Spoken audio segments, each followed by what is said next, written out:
What's the best way to figure out what a student has learned in your class? What's the best way to help a student who's quiet in your class? And are you just ready to give up with written quizzes? In this video, I'm going to provide a little bit of detail about tutorials or fast-paced Q&A as a way to help students learn in your classes. In this video, I'm going to talk about what I think tutorials can do pretty well, some different ways that I've used tutorials in my classes, and a few tips on how to set it up so that you get a sense of how much students are learning while you also get to know them.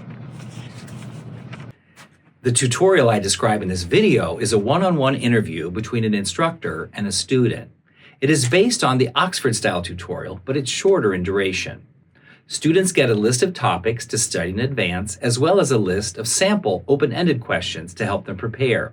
Each person will be asked a different set of questions, and these questions are just a jumping-off point for free-ranging conversation on the topic at hand.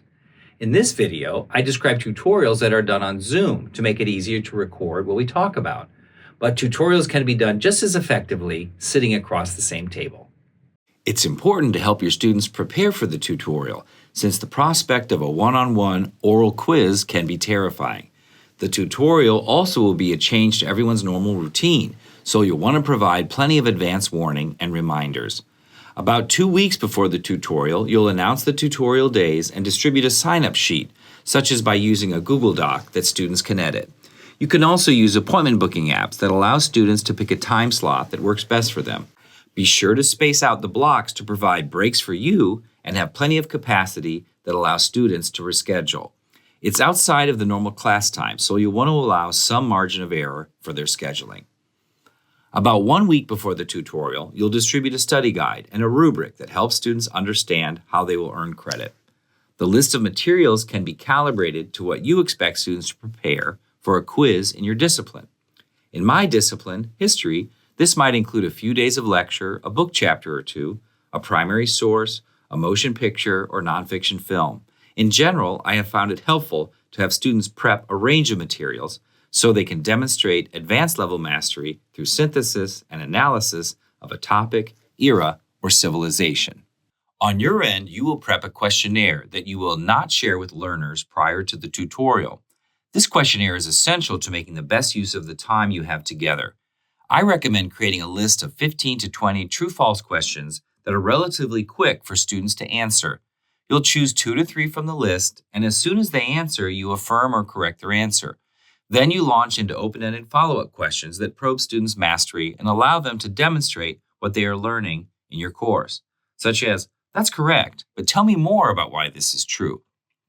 Transparency is important here. It's essential that you are clear with students when you prep them that the goal is to get conversation going that will be personalized to their strengths and weaknesses. That's why they should not prepare answer scripts they read from. If you see students trying to read from their notes during the tutorial or from content they have up on their screens, or if you hear them pattering away on their keyboards, stop them and ask them simply to guess or ask you for help. I'm going to share my screen so you can see the questions. And here's the first one. It says, true or false, Tenochtitlan was the capital of the Aztec Empire. Is that true or false? That's true. Okay, that is correct. So tell me more about that city. What was unusual or remarkable about it?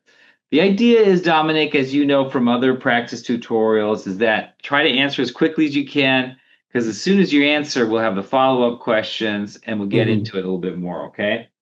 So I'm also going to share the questions with you, and so you can answer that way as well by reading them. All right, here's the first true or false question. True or false? American civilizations did not create monumental architecture. Is that true or false? Okay, false, that is correct. Tell me why that is false. Well, because a lot of American civilizations did create that monumental architecture. Like it was a civilization Machu Picchu. That was an example of that. Good. Okay. Tell me a little bit about that architecture. What makes it unusual, or what makes it similar to other stone architecture?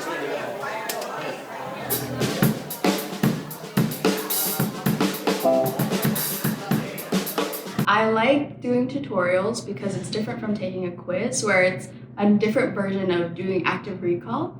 So because we're face to face or on Zoom, it's forcing you to have accountability for what you're learning. So instead of just writing something down or typing it on a computer, then being face to face, you have that level of accountability. You don't want to let you down, and now you don't want to let yourself down even more. I think it's very informal for the tutorial. It's not just like an exam where it's like next question. It's like a conversation between the two of us where you're bouncing back on my ideas and vice versa. And so you also give us time to ask questions as well.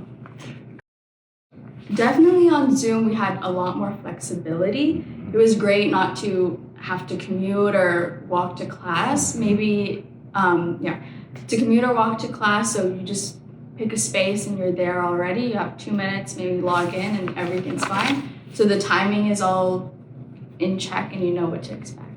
I think if it was more formal in the sense that we're across a table, then maybe it would give us a bit more like accountability and maybe preparation for like the future, like a real interview. In the future, I hope to do dental, and I can apply these understandings into that field because dental's a really intimate practice. You have a patient, but it's not just a patient, it's a person. And so by doing these tutorials, you kind of learn that not everything is from the surface. You really need to put in the work to understand your patient, to communicate with your patient very well, like you do with your professor. So, yeah. It helps both instructor and student to use a rubric to measure student performance and provide feedback. Just after you finish, check the appropriate boxes and jot down a few notes and encouraging words. You'll return the questionnaire to students so they have a record of what was asked and how they did. During the tutorial, try to be as engaged as possible with your own eye contact and questions. Move things along quickly and try to personalize and support students as you go. A question I often get from colleagues is about scalability. TAs can certainly be trained to run tutorials in this way, and perhaps even better than faculty. You could also pair students for tutorials, but I'm not sure there would actually be a time savings for this. I think you'll find that the tutorial offers a personalized experience that can support students where they are and helps you get to know them as individuals and learners. Drop me a line if you'd like more information and samples of rubrics and questionnaires. Thanks for watching.